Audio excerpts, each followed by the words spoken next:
Hello everyone, welcome to black mirror horror. कैसे हैं आप? आई होप आप सब ठीक होंगे। आज मैं आपके लिए एक नई कहानी लेकर आई हूँ और उम्मीद करती हूँ कि आपको ये कहानी पसंद आएगी।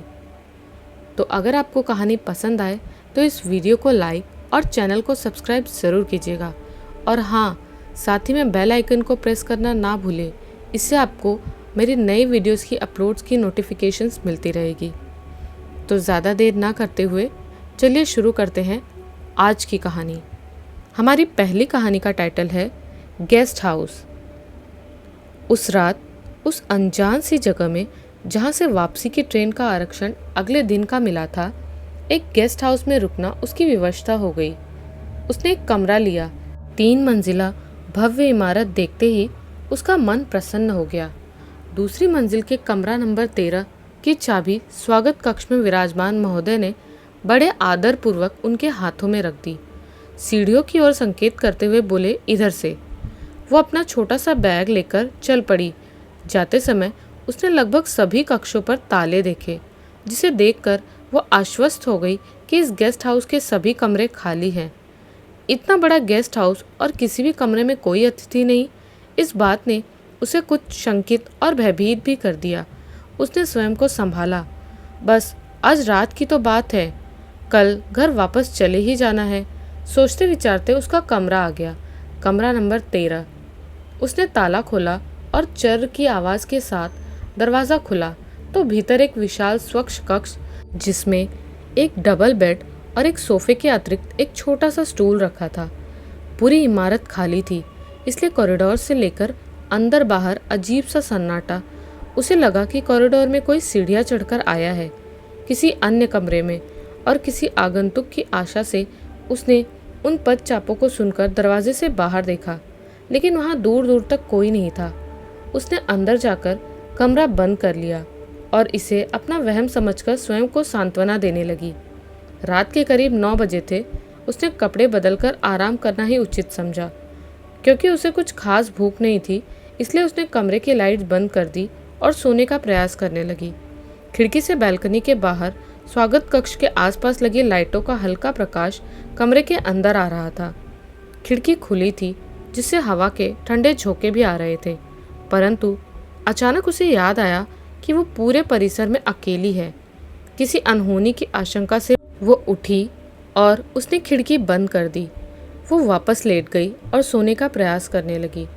इतने एकांत और अजब सा वीराना, अपनी सांसों की आवाज़ भी उस सन्नाटे में उसे साफ सुनाई दे रही थी। वो बेचैनी से करवट बदलने लगी। अचानक उसे लगा खिड़की के बाहर कोई खड़ा है। उसने ध्यान से देखा, एक परछाई उसे बाहर की ओर स्पष्ट दिखाई दी। उसने भयवश अपनी आंखें बंद कर ली। थोड़ी देर बाद उसने धीरे से आंखें खोली और खिड़की की ओर देखा। अब वहाँ कोई नहीं था। वो इसे वहम समझकर कुछ निश्चिंत हुई। थकान के कारण उसकी आंख लग गई। तभी उसे कॉरिडोर में किसी के पदचाप साफ सुनाई दिए। ये कोई स्त्री ही थी, क्योंकि पदचापों के साथ साथ घुंघरों की आवाज़ भी साफ सुनाई दे रही थी। ये आवाज़ सीढ़ियों से उसके कमरे तक आ रही थी, जैसे कोई बार बार दरवाजे तक आकर लौट जाता हो, फिर दरवाजे तक आता हो। वो भयभीत हो गई। अचानक कमरे का दरवाज़ा ज़ोर की आवाज़ के साथ खुल गया और तेज़ हवा का झोंका कमरे के अंदर आया। तभी एक औरत तेज़ी से अंदर आई और उसके साथ वाले बेड पर बैठ गई। अजीब सी आवाज़ में बोलने लगी, हमको पायल दे दो, हमको पायल दे दो। वो हमको पायल नहीं दिए, हमको पायल दे दो। वो निरंतर यही बोले जा रही थी। काले रंग के घाघरा चोली और काला दुपट्टा, विकृत सा चेहरा, भयावह मिमियाती सी आवाज़। उसे अपने इतना पास बैठे देखकर वो पसीने से तरबतर हो गई। घबराहट में चीखने की कोशिश में अचानक उसकी आंखें खुल गई। उसने झट से कमरे की लाइटें जला दी। पलट कर देखा तो दरवाज़ा सच में खुला पड़ा था, जिसे वो अच्छे से रात में बंद करके सोई थी। उसने जल्दी से दरवाज़ा बंद किया और घड़ी की तरफ देखा। रात के 2:30 बजे थे। वो पूरी रात उस कमरे में सारी लाइटें जलाकर सोफे पर बैठकर उसने बिताई और सुबह होते ही वहाँ से निकल गई। क्या ये उसका वहम था या? हमारी दूसरी कहानी का टाइटल है हाईवे। स्टेशन से नए शहर तक जाने वाला हाईवे अभी नवीन निर्माण के कारण चर्चा का मुख्य विषय है। दिन में बेहद खूबसूरत दिखने वाला ये मार्ग रात को भयावह रूप में बदल जाता है, क्योंकि एक रात जब वो अपनी ड्यूटी से लौट रहा था, घने कोहरे और ठंड के कारण उसकी ट्रेन 4 घंटे विलंबित हो गई।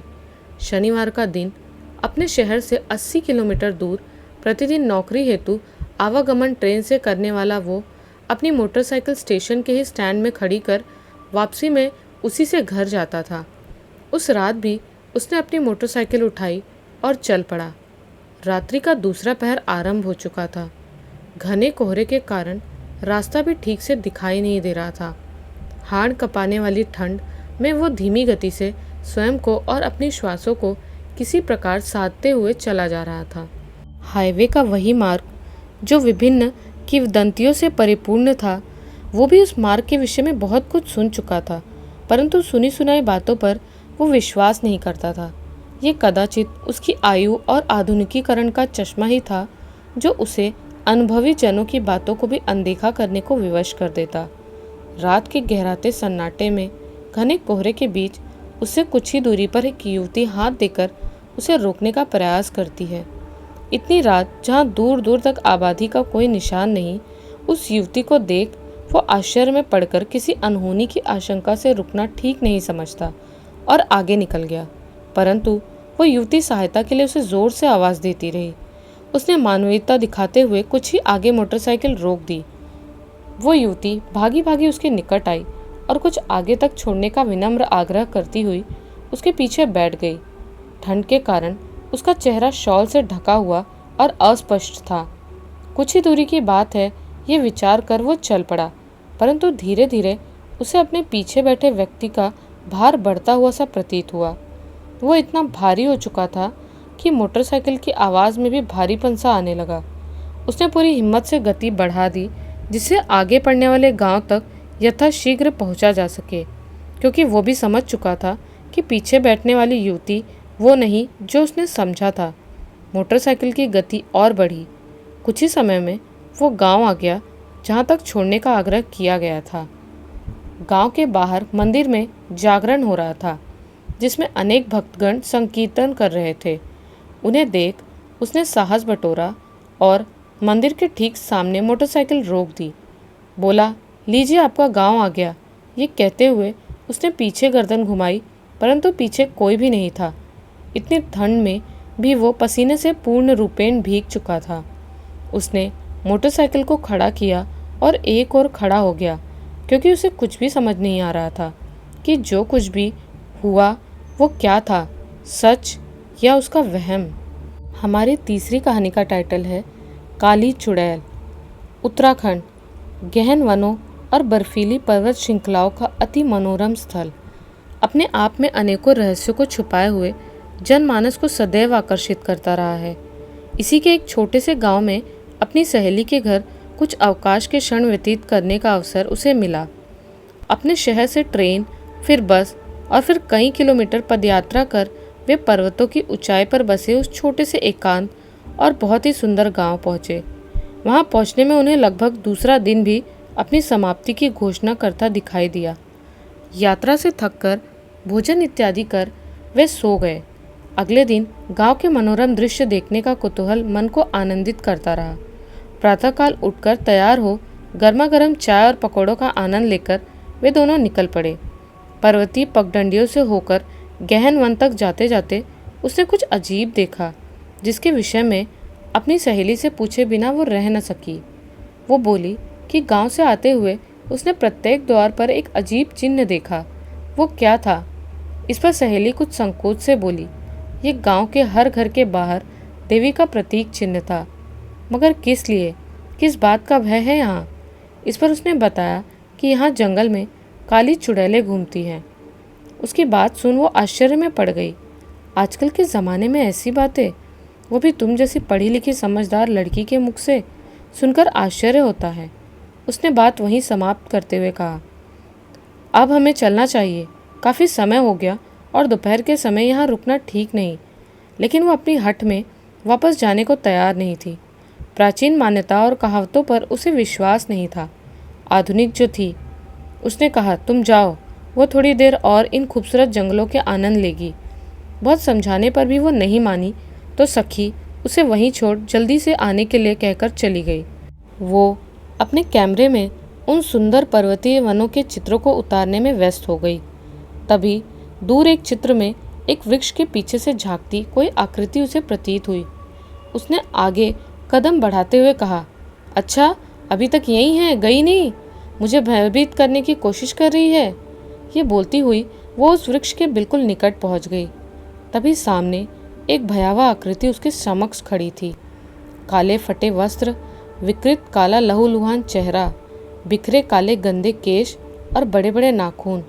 देखते ही वो चीख पड़ी और भागी। उस बियावान में उसकी चीख गूंज गई। जो अभी कुछ ही दूर निकली उसकी सहेली ने सुनी, वो भी तुरंत किसी अनहोनी की आशंका से वापस दौड़ी।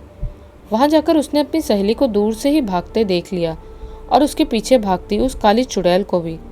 दोनों ने किसी प्रकार भागकर अपनी जान बचाई। क्या इस घटना ने आधुनिकीकरण का चश्मा कुछ साफ किया होगा? आपको क्या लगता है, ये उसका वहम था या? हमारी चौथी कहानी का टाइटल है तिराहा। रात के ठीक 3 बजे का समय था। वो 4 बजे की अपनी ट्रेन के लिए घर से निकला ही था कि गली से कुछ आगे निकलते ही एक तिराहा, जहाँ खड़े होकर वो ऑटो की प्रतीक्षा कर रहा था। दूर दूर तक कोई नहीं। अक्टूबर की गुलाबी ठंड भी दस्तक दे चुकी थी। उसने एक जगह खड़े होकर प्रतीक्षा करने से कुछ आगे बढ़ना ठीक समझा और कुछ पग आगे चल पड़ा। अचानक दूर से एक ऑटो दिखाई दिया। उसने हाथ देकर उसे रोकना चाहा, परंतु खाली सड़क में अपनी तीव्र गति को वह संभालता इससे पूर्व ही उस तिराहे पर एक बिजली सी कड़की और एक क्षणिक प्रतिबिंब सा प्रकट हो गया। वो प्रतिबिंब किसी अजीब सी महिला का था, जो उस ऑटो के समक्ष अनायास प्रकट हुई, जिसके कारण वो ऑटो भ्रमित होकर अपनी गति को रोक न सका और पलट गया। ये सब उसकी आंखों के सामने इतनी शीघ्रता में घटित हुआ कि वो भी स्तब्ध रह गया। उधर बिजली की चमक के साथ दिखाई दिया वो प्रतिबिंब भी विलीन हो चुका था, मानो वहाँ कुछ हुआ ही नहीं। ऑटो चालक को निकालकर उसने यथासंभव सहायता की और कोई भी यात्री उसमें नहीं था, इस कारण अधिक क्षति नहीं हुई। वो तिराहा अपने इन्हीं घटनाओं के लिए जाना जाता था, परंतु ये अनुभव उसे ये विचारने पर आज भी विवश कर देता है कि वो उसका वहम था या सच। हमारी 5वीं कहानी का टाइटल है वापसी। 4 दिनों के अवकाश के पश्चात घर से लौटते उसे बहुत विलंब हो चुका था। घड़ी ने सुबह के 7 बजे का समय दिखाकर उसे चिढ़ाया और वो अनमने ही ड्यूटी जाने की तैयारी में लग गई। किराए के उस कमरे की दशा उसका कुछ समय चाहती थी, परंतु अनदेखा सा कर वह शीघ्रतापूर्वक विद्यालय के लिए निकल गई। वहां पहुंचकर उसे ज्ञात हुआ कि सरकारी आदेशानुसार कुछ कागज जमा करने शहर जाना है। दोपहर विद्यालय से वो सीधे शहर स्थित दफ्तर पहुंची। जरूरी कागज इत्यादि जमा कर कमरे पर पहुंचते पहुंचते संध्या काल आरंभ हो चुका था। पिछली रात्रि की लंबी यात्रा और इस आकस्मिक कार्य से वो बहुत थकान का अनुभव कर रही थी। कमरे की दुर्दशा देखते हुए भी वो साफ सफाई का साहस न जुटा सकी। आंखें नींद के कारण बोझिल होने लगी। उसने पलंग पर बिछी 3 चादरों में से एक चादर हटाई और चुपचाप लाइट बंद करके सो गई। गहरी नींद में कब रात के दूसरे पहर ने दस्तक दी उसे पता ही नहीं चला। तभी रात की गहराती घोर स्तब्धता को चीरती एक आवाज़ ने चेतना लौटाई। ऐसा लगा जैसे कोई मिट्टी के मटके पर ढके हुए किसी प्लेट को बार बार खोल रहा हो और बंद कर रहा हो। इस ध्वनि ने जैसे जैसे गति बढ़ाई, उसकी सुषुप्त चेतना ने उसे जागृति देते हुए स्मृति दी कि उसके कमरे में ऐसा कोई भी घड़ा नहीं है और न ही आसपास के किसी कमरे में। फिर यह आवाज़, उसने स्वयं को संभाला और उस आवाज़ को अनसुना सा कर पुनः सोने का प्रयास करने लगी। तभी खिड़की से आते मध्यम प्रकाश में उसने अपने साथ ही किसी महिला प्रतिबिंब को लेटे हुए देखा, जिसने दूसरी ओर करवट ली हुई थी, जिसके कारण उसके खुले रेशमी लंबे केश उसकी ओर थे। कदाचित वो अभी भी सुषुप्तावस्था में थी, परंतु अपनी छोटी बहन को देखते ही पहचान गई और उसके कंधे की ओर हाथ बढ़ाते हुए बोली, अरे तुम कब आई? कंधे पर पहुंचते ही हाथ उस छवि के पार हो गया और उसने अपना चेहरा घुमाकर उसकी ओर देखा। इतना भयावह, रक्तमज्जित और विकृत। देखते हुए वो पलंग से नीचे भागी और सारी लाइटें जला दी, किंतु अब वहाँ कहीं कुछ भी नहीं था। वो पसीने से तरबतर उस पलंग की ओर देखती रह गई, क्योंकि उसे अभी भी कुछ समझ में नहीं आ रहा था। ये क्या था, उसका वहम या सच?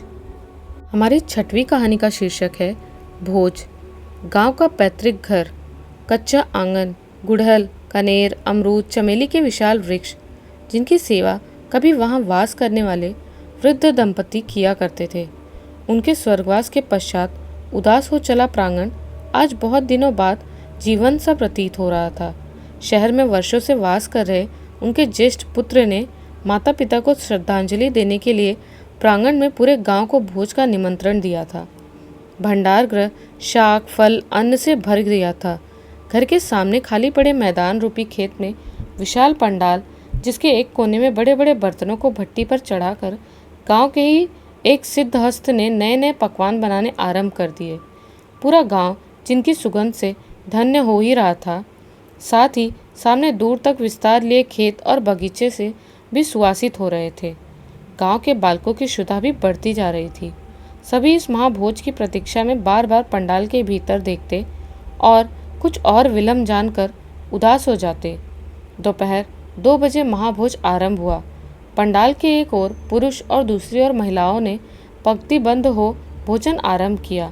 एक पंगत उठती तो त्वरित गति से दूसरी विराजती। पुत्र, पुत्रवधू और सगे संबंधी व्यवस्था देख रहे थे। सभी ने आनंद पूर्वक भोजन पाया और भोज समाप्त होते होते रात्रि हो गई। परिवारी जनों ने भी प्रसाद लिया, परंतु अभी भी बहुत सा भोजन शेष रह गया।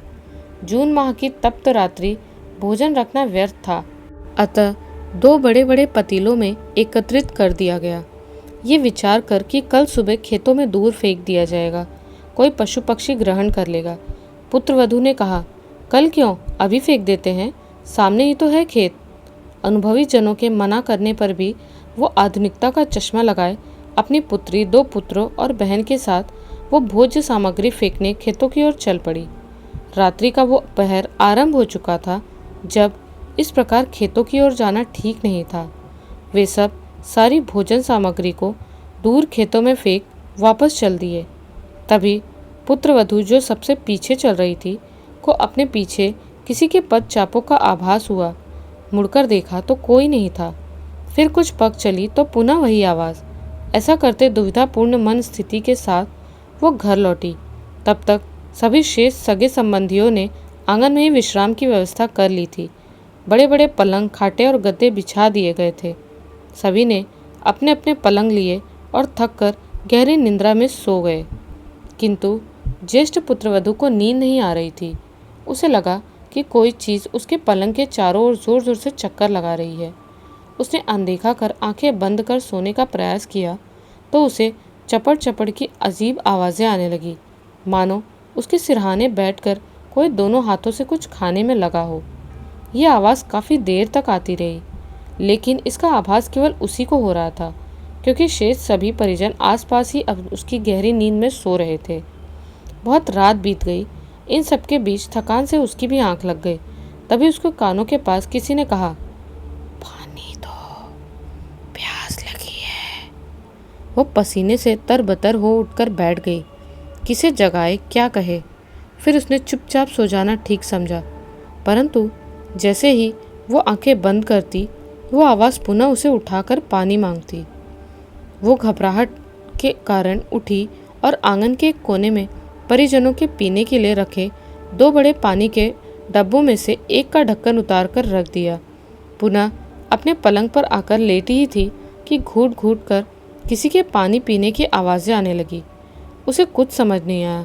वो पूरी रात इसी उधेड़-बुन में कटी। सुबह किसी ने उस ड्रम में झांक कर देखा तो वो ज़ोर से चिल्ला पड़ा। उस पानी में अजीब से कीड़े गिरे हुए थे, वो भी ढेर सारे। ये कीड़े अक्सर खेतों में फसल को खाते हैं, लेकिन पानी में उन्हें देखकर सभी आश्चर्य कर रहे थे। किंतु पुत्रवधू मौन थी। उसे कुछ समझ नहीं आ रहा था कि ये सब जो कुछ हुआ वो क्या था, उसका वहम या कुछ और। तो आइए बढ़ते हैं हमारी अगली कहानी की ओर, जिसका शीर्षक है छलावा। सखी आज कुछ उदास थी। घर के सभी सदस्य मामा जी की बेटी के विवाह में जाने की तैयारी में लगे थे। वो भी जाना चाहती थी, किंतु परीक्षा के दिनों जाना असंभव था, इसलिए मन मार कर रुकना पड़ा। माँ और पिताजी उसे 4 दिनों के लिए अकेला छोड़कर जाने में संकोच कर रहे थे। उन्होंने उसे इतने दिनों के लिए कभी अकेला नहीं छोड़ा था। भय और स्नेह के कारण वे दुविधा में थे, परंतु विवाह में जाना भी अनिवार्य था। सखी उनके भाव समझ गई और स्वयं को संभालते हुए बोली, आप चिंता मत कीजिए, मैंने अपनी सहेलियों से बात कर ली है, वो रात को घर पर ही आ जाएंगी। हम लोग मिलकर परीक्षा की तैयारी भी कर लेंगे। आप निश्चिंत होकर जाइए।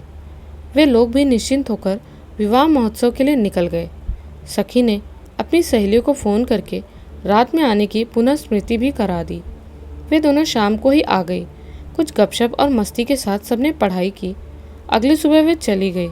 शाम को वो पुनः आ गई। ये क्रम 3 दिनों तक चला, परंतु चौथे दिन किसी अज्ञात कारण से उन दोनों ने सखी को अपनी समस्या बताते हुए फ़ोन किया और आज रात उसके घर आने में स्वयं को असमर्थ बताते हुए क्षमा मांगी। सखी इतने बड़े घर पर अकेले रहने में थोड़ा सा असहज अनुभव कर रही थी, क्योंकि वो इससे पूर्व कभी भी माता पिता के बिना नहीं रही। ये विचार मग्न और दुविधा में थी, क्या करे। तभी उसे याद आया कि सामने वाली बिल्डिंग के एक फ्लैट में 2 लड़कियां किराए पर रहती हैं। कभी आते जाते उनसे थोड़ा परिचय हुआ था। उनमें से एक ने अपना फ़ोन नंबर भी दिया था। वो फ़ोन नंबर ढूंढते हुए उसका नाम याद करने लगी। हाँ, याद आया, सुधा। उसने तुरंत फ़ोन मिलाया और अपनी समस्या सामने रख दी। साथ ही पूछ लिया कि अगर आप लोगों को कोई परेशानी ना हो तो मैं आज रात आपके फ्लैट पर रुक सकती हूँ। उन दोनों ने उसकी परेशानी को समझते हुए उसे सहज और विनम्र भाव से आमंत्रित किया। वो प्रसन्न होकर शाम होते ही उनके घर चल पड़ी। परिचय ने विस्तार लिया। तीनों ने साथ ही भोजन किया और फिर विश्राम के लिए कमरे की ओर बढ़ गए। भीतर कमरे में दरवाजे से अंदर जाते ही बाईं ओर के कोने में 2 पलंग थे, जो अलग अलग कुछ एल की सी आकृति में बिछे थे। दरवाजे और दीवार के कोने के बीच वाले पलंग की ओर संकेत कर उन्होंने कहा, तुम इस पर सो जाओ, दूसरे पर हम 2 सो जाएंगे। थोड़ी असहजता किंतु व्यवस्था के कारण सखी ने हाँ में सिर हिला दिया। उनमें से एक सुधा और सखी को देर तक अजीब किस्से कहानियाँ सुनाती रही, भूत, चुड़ैल इत्यादि के, जो सखी को रोमांचित कम भयभीत अधिक कर रहे थे। सुधा भी भयभीत होकर उसे चुप होने को कहते कहते चादर ओढ़कर दुबक गई। सुधा उसका उपहास करती और फिर वो भी सो गई। इन सब में रात बहुत हो गई थी। सखी को नींद नहीं आ रही थी। उसने अपना एक तकिया खाली पड़े आधे पलंग पर रखा और चादर ओढ़कर सोने का प्रयास करने लगी। उसकी आंख लगी ही थी कि थपाक की तेज़ आवाज़ के साथ उसके बगल में दीवार की ओर पड़े तकिए पर किसी के लेटने का आभास हुआ। उसने अपनी चादर को सिर पर से थोड़ा सा हटाते हुए देखने का प्रयास किया, किंतु अंधेरे कमरे में खिड़की से आती मध्यम रोशनी और उनीदी आंखों के कारण कुछ स्पष्ट दिखा नहीं। उसने नींद में ही पूछा, क्या हुआ सुधा, डर गई क्या? वो लेटी हुई महिला अचानक सखी की ओर पलटी और विकृत, खौफनाक, भर्राई आवाज़ में बोली, मैं सुधा नहीं हूँ। ये सुनते ही सखी की चीख से फ्लैट गूंज गया। सभी जग गए। कमरे की लाइटें जलाई गई तो वहाँ कुछ भी नहीं था, परंतु सखी अभी भी समझ नहीं पा रही थी कि वो क्या था, उसका वहम या कुछ और। हमारी अगली कहानी का टाइटल है किराएदार। घर से दूर रह रही 2 सरकारी महिला सहकर्मियों ने एक कमरा किराए पर लिया, जो घर की ऊपरी मंजिल पर था। बीच में एक बड़ा सा हॉल तथा सामने एक और कमरा। उनकी रसोई सामने वाले कमरे से लगी हुई थी, जिसका दरवाज़ा हॉल की ओर था। सुबह जब वे काम पर जाती तो वो सामने वाला दरवाज़ा उन्हें बंद ही दिखाई देता, परंतु संध्या काल वापस आने पर वो दरवाज़ा खुला होता, जिसमें एक युवती पलंग पर बैठी या लेटी दिखाई देती। अत्यंत कृशकाय व दुर्बल, बिखरे बाल, बुझा सा चेहरा लिए, चिंतामग्न, मौन साधे हुए। कदाचित उसका स्वास्थ्य ठीक नहीं था। समय की कमी के कारण वो दोनों वापस आते ही अपने अपने दैनिक कार्यों में व्यस्त हो जाती थी। परंतु शाम की चाय या रात्रि भोज बनाते उनकी दृष्टि उस सामने वाले कमरे पर पड़ ही जाती थी। एक दो बार चाय का गिलास उसकी ओर बढ़ाकर वार्तालाप की चेष्टा भी की, परंतु वो चुपचाप चाय का गिलास लेती और अंदर चली जाती। चाय पीकर गिलास दरवाजे की दहलीज पर रखकर दरवाज़ा आधा सा बंद सा कर लेती। उन्होंने भी उसके एकांत और मौन में बाधा डालना उचित नहीं समझा। अक्सर रात्रि में कराहने की आवाज़ तो कभी बेचैनी से हॉल में चलने की पदचाप उनकी निद्रा भंग करती। सुबह उठकर हालचाल ले लेंगे ये सोचकर पुनः सो जाते, परंतु सुबह सामने वाला दरवाज़ा बंद देख पुनः काम पर निकल जाती। एक दिन शाम को वापस आने पर मकान मालकिन संयोग से बाहर ही खड़ी मिली। उत्सुकतावश कुछ पूछ पाती इससे पहले ही वो बोल पड़ी, तुम्हारी किसी सहकर्मी को कमरा चाहिए हो तो तुम्हारे सामने वाला कमरा खाली पड़ा है। पहले एक लड़की रहती थी, कैंसर से मर गई बेचारी, तब से खाली ही है। दोनों स्तब्ध सी खड़ी एक दूसरे का चेहरा देखती रह गई। तो चलिए अब बढ़ते हैं हमारी आज की आखिरी कहानी पर। उस रात दरवाजे पर किसी ने दस्तक दी। रात के गहराते सन्नाटे को चीरती हुई उस कड़ी की आवाज़ ने हृदय की धड़कनों को और तेज़ कर दिया। लैम्प के मध्यम प्रकाश में मैंने घड़ी की ओर देखा। तभी घड़ी ने रात के ठीक 12 का संकेत कर घंटों की ध्वनि से कमरे के वातावरण को और भी भयावह और संदेहास्पद कर दिया। घड़ी की आवाज़ थम गई, मगर उसकी टकटक अभी भी मन को बेचैन कर रही थी। तभी दरवाजे पर फिर दस्तक हुई। मन में अनेक विचार बिजली की भांति कौंधने लगे। इतनी रात इस सुनसान और वीरान जगह पर कौन हो सकता है? कोई भटका हुआ राहगीर या कोई अपराधी? मन में उठते विचारों के साथ दरवाजे पर दस्तक भी तेज़ होती जा रही थी। तभी तेज़ हवा से खिड़की के खुले द्वार बार बार खुलने और बंद होने लगे। बाहर चमकती बिजली की आवाज़ और ज़ोर की बारिश भी शुरू हो चुकी थी। मैं आराम कुर्सी से उठकर खिड़की की ओर बढ़ा और जल्दी से उन आती बारिश की बौछारों से बचते हुए खिड़की बंद कर दी। दरवाजे की आहट ने फिर ध्यान भंग किया। क्या करूं? ठिठकते कदमों से दरवाजे की ओर बढ़ ही रहा था कि मकान मालकिन की बात कानों में गूंज गई। रात को 12 बजे के बाद दरवाज़ा मत खोलना, चाहे मैं ही आवाज़ क्यों न दे रही हूँ। मैं स्तब्ध था। उधर दरवाजे की दस्तक और तेज़ होती जा रही थी। ऐसे मौसम में कोई भारी मुसीबत में ही किसी अनजान द्वार को खटखटाता है, ये सोचकर मैंने झट से दरवाज़ा खोल दिया। सामने का दृश्य देखकर मैं अवाक रह गया। सामने मकान मालकिन खड़ी थी। बंगाली साड़ी, काजल से भरी बड़ी बड़ी आंखें और भीगा तमतमाया हुआ चेहरा। मैं कुछ बोल पाता इससे पहले ही वो बोल पड़ी, मैंने तुम्हें मना किया था कि रात 12 बजे के बाद दरवाज़ा मत खोलना। जैसे जैसे वे आगे बढ़ रही थी, उनकी आवाज़ और भारी होती जा रही थी। उनका चेहरा भयावह और विकृत होता जा रहा था। आंखें लाल, बाल लंबे और बिखरे हुए जले हुए काले हाथ, लंबे नाखून। इससे पहले कि मैं कुछ और समझ पाता, उसने अपने पैने दांत मेरी गर्दन पर गड़ा दिए। कैसी लगी आपको ये कहानियाँ? हमें कमेंट्स में ज़रूर बताएं। मिलती हूँ एक नए वीडियो में कुछ नई डरावनी कहानियों के साथ।